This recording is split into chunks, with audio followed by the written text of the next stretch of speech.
Let's ask David Wessel. He's the Senior Fellow in Economic Studies at Brookings. David, it's great to see you.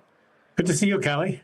Let's, I guess, go piece by piece here. On the rate cut itself, there will be those like Moran, I assume, pushing for a half-point cut. But when you look at the backup in bond yields, you think this is probably not going to be the moment for that, right?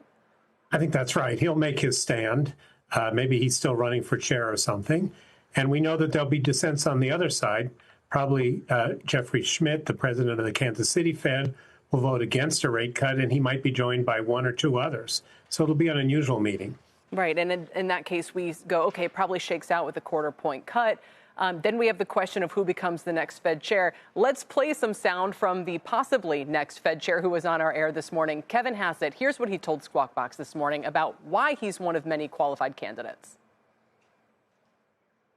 The point is that the president doesn't have a tough choice. He's got a guaranteed good choice. And if I happen to be that choice, I'll be pleased to help him serve. How much does speculation, David, over Powell's successor kind of overshadow the meeting, or does it? I think it does a little bit. I think it gives Fed Chair Jay Powell just a little less clout than he would have had 6 months or a year ago. I think you see he'll probably be able to get some people who are uneasy about a rate cut to go along just to stand behind him. But I do think the Fed Bank presidents are trying to send a signal that they're not going to be a pushover for Kevin Hassett or Scott Bessent or whoever else takes Powell's job. Yeah, and you say you wouldn't count Bessent out?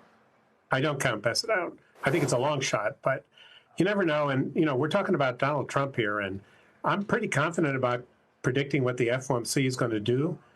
Predicting what Donald Trump's going to be, that's way beyond my capacity. And he likes to do the most out of consensus thing a lot of times. Right. I do think that the fact that they've encouraged people to think that Hassett is the choice and the bond markets haven't rebelled is one thing in Kevin Hassett's favor. There are all these whispers that some people in the bond market don't like him, but the yields don't suggest there's any panic of a Fed chair Kevin Hassett. Absolutely. And I think that brings us to the balance sheet. You know who I hear the most about the balance sheet from is the crypto crowd. And I wonder if it's because they're, and I hear this narrative going around where it says, kind of don't let them fool you. The Fed's about to start easing again. They're going to expand the balance sheet. QE is back. And it's kind of this surreptitious argument for liquidity coming into a system that really, can't handle its withdrawal. Whether or not that supports crypto, who knows? Is the balance sheet likely to start expanding again? Yeah, I think the Fed has indicated that the period of QT is over and the balance sheet will expand as the economy and the supply of currency expands. I don't think it'll be QE in hundreds of billions of dollars, but I think, and it probably won't grow as a share of GDP, but in nominal terms, yes, it's likely to grow, probably begin again sometime next year from what they've said. Do you have any intellectual problem with that? Me personally, no. I mean, look, they're running a regime of what they call ample reserves.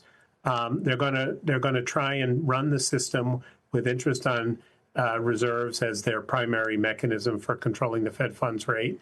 I think there are some downsides to it, and we see tensions from time to time, but I'm not one of these people who's worried that somehow the Fed is the Bigfoot that's destroying the economy because they have a big balance sheet. After all, this regime is quite similar to what other central banks around the world do. Yeah, and Zervos has reminded us around 20% of GDP, which is kind of where we are now, is not that unusual from historical means. Just that all the numbers are so big these days, David, yeah, that's right. We'll leave it there. We'll see what they come down with on Wednesday. Appreciate your time.